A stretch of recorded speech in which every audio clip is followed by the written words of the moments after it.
the supreme linguistic tropes for the expression of popular knowledge is the aetion, the narrative of how something came into existence, be that a ritual, a religious cult, a city, a family, an artifact, a striking feature of the landscape, or in fact, a new scientific invention.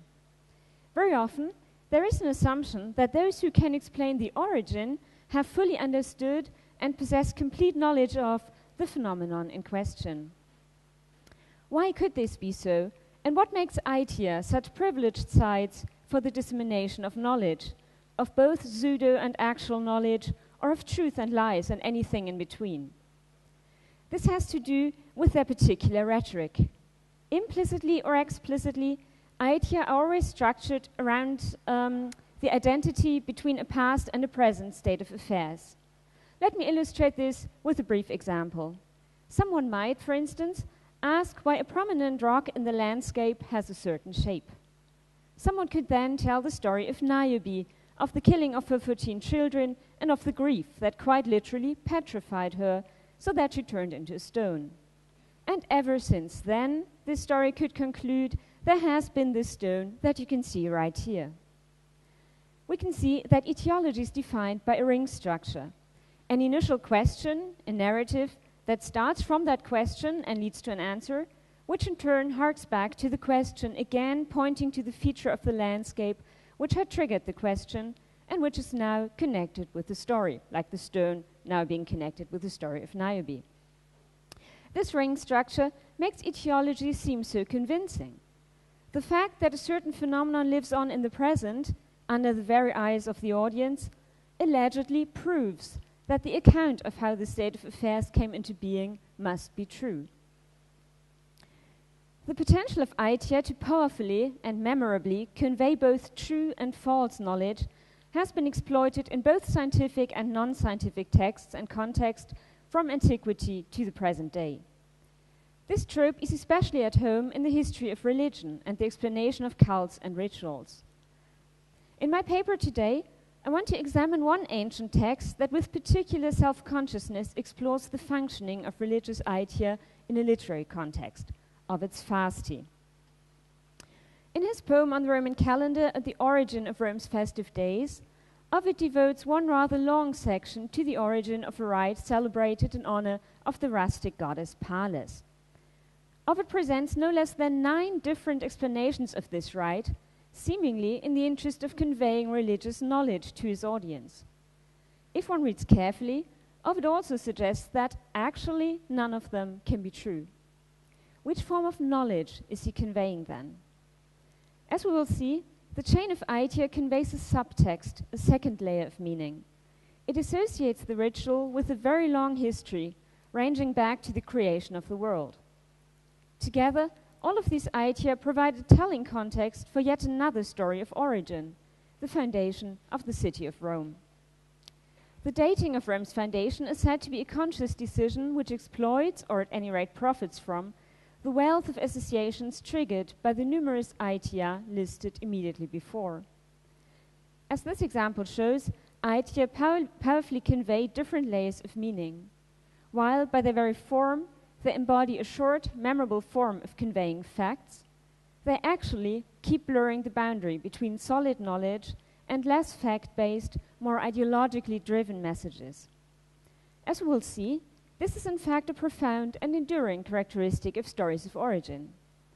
In the second part of my paper, I will show that very similar mechanisms are still at work in modern stories of origin, such as the invention of electricity. Before we look at the text passage from the Fasti that I want to discuss, the question needs to be raised whether it is in fact legitimate to discuss this work in the context of popular science. This concept, to be sure, is not an ancient one.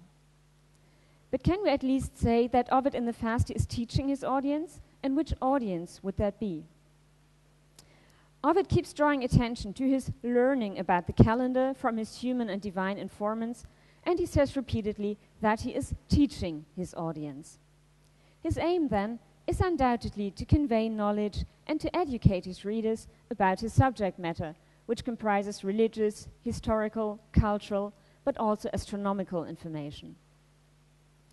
What can we say about the audience of this work?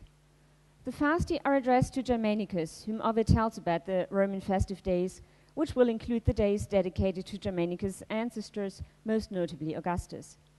Words addressed to members of the House of Augustus keep recurring throughout the work, anchoring it in the highest circle of Rome society. Like Ovid's other works, the Fasti is a highly literary text steeped in the Greek and Latin literary tradition, and therefore to be fully enjoyed and appreciated only within the educated Roman elite. However, where exactly this text would have been circulated in antiquity, we do not know for sure, of course.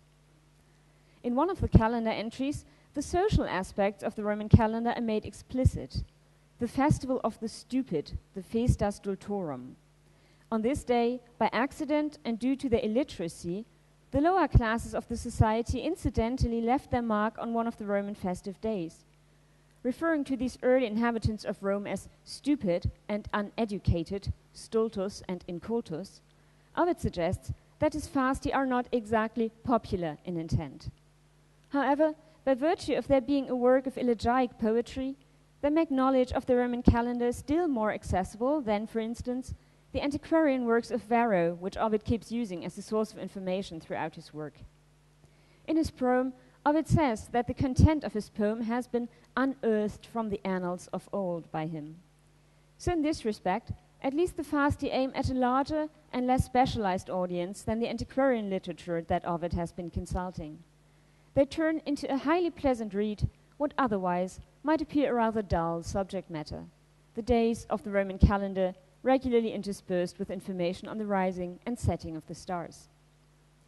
So even if most of Roman literature was geared towards only the highest strata of society, at least to the extent that he's aestheticizing his subject matter and turning it into poetry, Ovid's work makes more widely accessible and in fact enjoyable what others treat as purely scientific or scholarly subject matter. The passage that I want to examine in detail is part of Ovid's entry for the 21st of April, the day of the Parilia and the birthday of Rome. Ovid describes in detail the offerings and rituals the celebrants are to bring and perform on this occasion for the goddess Pales and the prayer they are to speak. Most notably, Pales, an agricultural goddess, is honored by a rite that requires the participants to leap over the flames ranged 3 in a row with a moist laurel bowl sprinkling water on them. Yet for his audience to acquire full knowledge of the Parilia, Ovid also has to expound the origin of this rite. This is text 1 on the handout, line 783. I have set forth the custom, it remains for me to tell its origin. Expositus mos est, moris, mihi restat, origo. However, the sheer multitude of possible causae, possible reasons, fills the poet with doubt. Line 784, turba facit dubium. As the use of turba, multitude, suggests, Ovid is self-conscious of the fact that what now follows is the longest list of possible reasons given in the Fasti. The explanation for the use of fire and water in the rite of the Parilia could be that fire purges all things and melts the dross from out the metals, or that, since everything is composed of the opposite principles of fire and water, our fathers decided to join these elements in the ritual, or that both fire and water contain the source of life, that their use is forbidden to the exile, and they are used in wedding ceremonies. Another explanation, which the poet himself says that he can hardly believe it, is that the ritual alludes to Phaethon and Deucalion's flood. Others say that, when shepherds were knocking stones together, a sudden spark leapt forth and was caught in straw. This explanation is not regarded as very probable either, since the poet reacts to it by asking whether that was indeed the story the fire of the Parilia had to tell, line 798. Next he asks whether Aeneas introduced this ritual, since he had escaped the flames of Troy unharmed, the mythical founding father of Rome. Finally, the poet wonders whether it was closer to the truth to suppose that, after Rome's foundation, the shepherds and their sheep, when they were about to move to the new city, burned their old homes and jumped through the fire. The last question is introduced with num in line 801, which shows that the poet reckons with the possibility of a negative answer, or that the question is only rhetorical in the first place. The poet adds that this happens even now on your birthday, Rome, line 806, quod fit natali nunc quoque Roma tuo. On the one hand, nunc quoque is one of the traditional markers of etiology, of stories of origin, even now. Here, it could certainly be read as supporting the aforementioned explanation that the ritual fire leaping of the Perilia was connected with the early colonists moving to the city. Yet it is not made clear if this explanation can fully remove the poet's doubts expressed at the beginning of the discussion. More importantly, the connection between the ritual and Rome's birthday is re-evaluated a little later. While the first settlers leaped through the fire set to their former houses when Rome had been founded, in the ensuing account of Rome's foundation, the logical and temporal connection suggested earlier is reversed. After the bird omen which decided that Romulus should be king, a suitable day is chosen for the foundation of the city. This is the end of text 1, lines 8:19 to 20. The Perilia were at hand, whence the work is begun. This information, in retrospect, modifies the poet's reasoning connected with the last explanation suggested. The leaping over the fire does not take place on Rome's birthday even now in imitation of the first settlers after Rome's foundation, although that possibility is still left open, but it was rather the other way round. The two events coincide because the Perilia were regarded as a fitting day of birth for the city. Ultimately, then, the etiological formula nunc quoque stands exposed as not fully connecting the present with any particular version of the past. The phrase rather seals a long list of possible explanations, none of which is entirely secure. Nunc quoque could thus also be read as, in any case, this still happens on Rome's birthday. So if Ovid does not convey actual knowledge of the ritual's origin, which story does this chain of aetia then tell? What is the knowledge hidden in the associations triggered by Ovid's multiple explanations?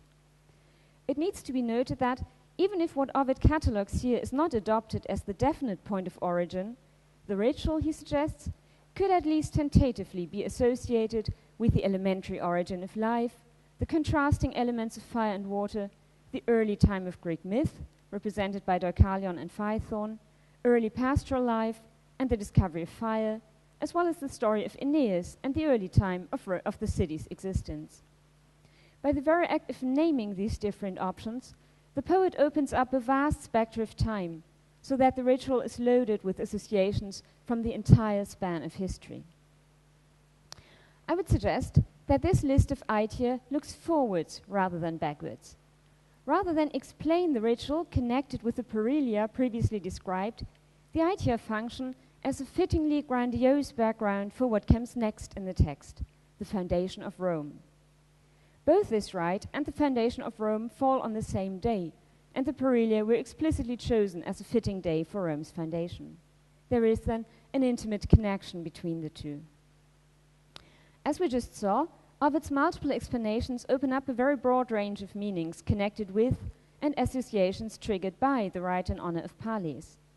All of these meanings, from the creation of the world over life and death, Greek myth, and Rome's early foundational history under Aeneas, are then consciously chosen as the cornerstone, the foundational day of Rome's birth. They are subsumed by and written into the birthday of a new divinity, the eternal city, which will eventually be the new center of the world, surpassing all that came before. From the moment of its foundation, the city of Rome appears as a new and unique entity, a city that is situated on earth, but that also exhibits divine characteristics.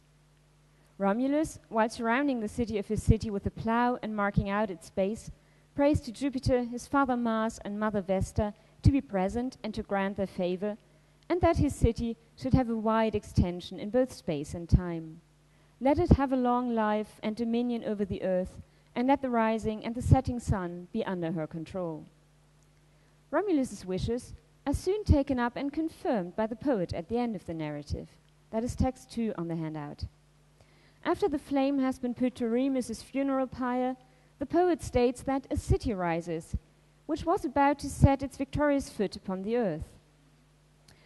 Ovid then addresses the city itself, lines 859 to 62.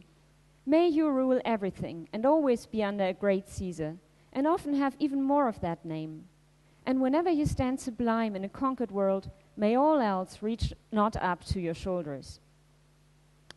The aetion of the foundation of Rome leads to a prayer for a new eternity, semper, as well as for the city's all-encompassing power, cuncta regas.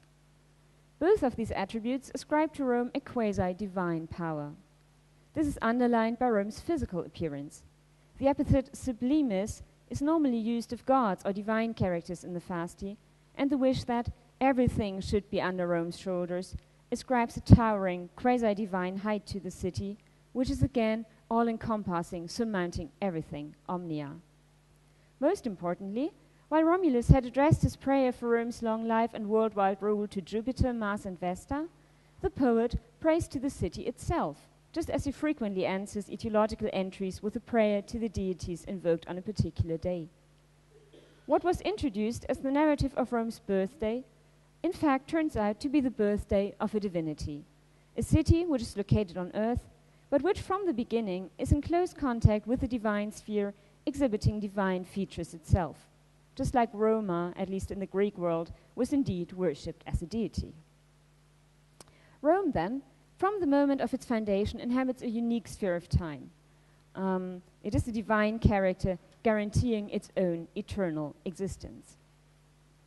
Of its list of aetia, which seems to be out of proportion for what could be seen as a fairly humble, rustic ritual, the ritual of the goddess Pales, ultimately provides a fittingly grandiose background for the birth of the new divinity that is Rome. The stories of origin connected with the Perilia work on two levels. On the one hand, there is the actual aetion that Ovid is telling, which in this case ultimately turns out to be inconclusive. On the other hand, what these multiple explanations do is that they form a subtext, a second layer of meaning. Taken together, they tell a larger story about the origin of life and of the world, providing a grand, even cosmic background that will forever be connected with and commemorated on the day of Rome's birth. The aetion, despite its form, in this case conveys no actual, tangible knowledge of one concrete origin, but the multiple origins suggest that the quasi-divine city of Rome is the culmination of the origin of the world, of its elements of Greek myth and Roman prehistory. This too could be termed knowledge, but it is of a more subjective, less concrete and fact-based kind than one might expect. In Ovid's hands, both forms of meaning can perfectly coincide in the highly flexible narrative device of the aetion. The two levels of meaning, the text and the subtext, I would argue, are inherent in most, if not all, etiological stories. I want to conclude by examining a modern example, one this time fully to be qualified as popular science, and investigate some of the subtexts that our own stories of origin keep telling us. The example that I chose is more or less random. The internet, for instance, but also other media like books or TV programs, is full of popularizing account of how things were invented or created and of the origins of our modern world. One question that, according to Google, is frequently asked is, for instance, who invented electricity? One answer to this fits well into our present context. It is an account of the origin of electricity on a website called electricityforum.com. According to the information given on their website, they are a company based in Canada and the US that publishes specialized journals and handbooks on electricity and offers courses in electrical training. This website has a section on the essentials of electricity, including the history of electricity. This includes a page entitled Who Invented Electricity, Energy, Power and History. So just as when a Roman poet talks about the origin of Rome, here we have an electricity company talking about the origin of their very own subject. When just looking over the text, one soon discovers what might be a modern equivalent of Ovid's multiple explanations. The long, continuous story of one particular technological phenomenon. Electricity was not invented or discovered by just one person, but it has a long and complex story of origin, spanning several centuries and being grounded in many discoveries by individual inventors that together lead to the way that phenomenon is known in the present. Not too dissimilar from what we see in Ovid, this story begins with a semi-legendary event. Many people think that Benjamin Franklin invented electricity with his famous kite flying experiments in 1752. Franklin is famous for tying a key to a kite string during a thunderstorm, proving that static electricity and lightning were indeed the same thing. However, that isn't the whole story of electricity. This story, as the text goes on to state, is actually a long story over a long time. Because of scientific investigation, from each experiment, electrical technology was born. On reading through this history, the reader comes across names like Luigi Galvani, Alessandro Volta, or G.S. Ohm. This should remind the reader of technical terms and units connected with electricity, which even a layperson can be expected to know. Although these connections are not spelled out in the text, it nevertheless becomes clear that the long and complex history of the origin of electricity is reflected by and written into the different aspects of this phenomenon as we encounter it today. The great foundational hero singled out in the text is Thomas Alva Edison. Edison's first inventions are not particularly successful, and no one is interested to buy or invest in them.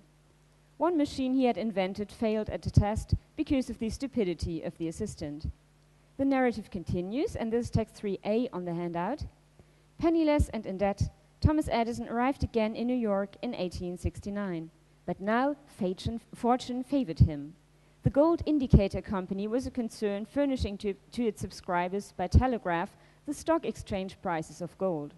The company's instrument was out of order. By a lucky chance, Edison was on the spot to repair it, which he did successfully, and this led to his appointment as superintendent at a salary of $300 a month.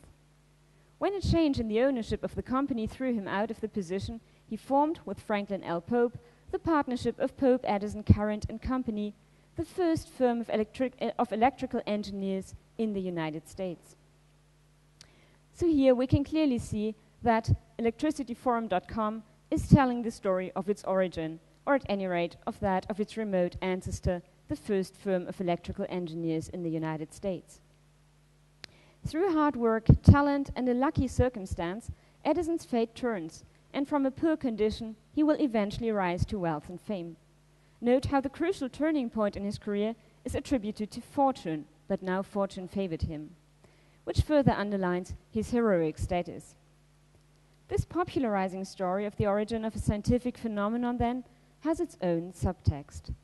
It shows just how much the romantic cult of the genius still lives on today, and how the idea of the rise to fame and wealth from poverty and through hard work and lucky chance is intertwined with the narrative of technological progress. But let us come back once more to the long story of electricity told here. In contrast to the multiple explanations we have seen in the fasti, the numerous inventions recounted here are not alternative or mutually exclusive explanations, but they have a specific chronological order and are all part of one long linear narrative. Most of these inventions follow on from and build upon each other, but also competition between different companies and inventors, like Thomas Edison and Nikola Tesla, and near simultaneous inventions too play a significant role in propelling the story of technological progress. This narrative is ongoing, and we are still part of it, as text 3b, the second paragraph, shows. Edison's Pearl Street Power Station started up its generator on September the 4th, 1882 in New York City. About 85 customers in Lower Manhattan received enough power to light 5,000 lamps. His customers paid a lot for their electricity, though. In today's dollars, the electricity cost $5 per kilowatt hour. Today, electricity costs about 12.7 cents per kilowatt hour for residential customers, about 11 cents for commercial, and about 7 cents per kilowatt hour for industry. The very end of this narrative goes in the same direction, the last two lines of text 3c. In 1920, about 2% of US energy was used to make electricity. In 2017, with the increasing use of technologies powered by electricity, it was almost 40%. So rather than inherit largely unchanged what the ancestors have founded to be eternal, such as the city of Rome, the essence of technological aetia is constant progress. Past inventions do live on and are foundational for our lives, but there can never be a standstill. Ovid, throughout the fast, he also situates the divinity, the divine entity of Rome in the constant passage of time and of Roman history. However, the modern aetion exhibits an even greater pull of constant progress. Just like electricity itself has kept developing through a long chain of inventors, so it still keeps growing, becoming safer, more accessible, and cheaper. So, apart from extolling a foundational hero in line with an ideal of rise to high social status and renown, another subtext of this narrative is constant progress. The story of modern technology, it seems, has no clear beginning and, crucially, no end. Its essence lies precisely in its power to keep on spreading out and to keep attracting and generating ever new inventions. It is just as eternal as Rome, but its eternity is profoundly dynamic. It is eternal progress. So to conclude, we have seen how aetia, or stories of origin, are powerful ways of conveying knowledge and popularizing topics as diverse as the history of religion and cult or of technologies. These can form part of very different contexts and be geared to different kinds of addressees. For instance, the educated Roman elite or the generally interested public who invented electricity into Google, or professionals working in this industry. Most importantly, we have seen how stories that talk about origins and the remote past are, at the same time, profoundly grounded in the culture and values of their own present. They have at least two layers: the story they tell on the one hand, and a subtext on the other hand, be that the eternity and majesty of Rome, or the belief in hard work and social mobility and in constant technological progress. Through their two layers of meaning, aetia, a frequent device in popular science, educate their audience about the past, and at the same time profoundly ground them in a specific vision of the present. Thank you very much for your attention.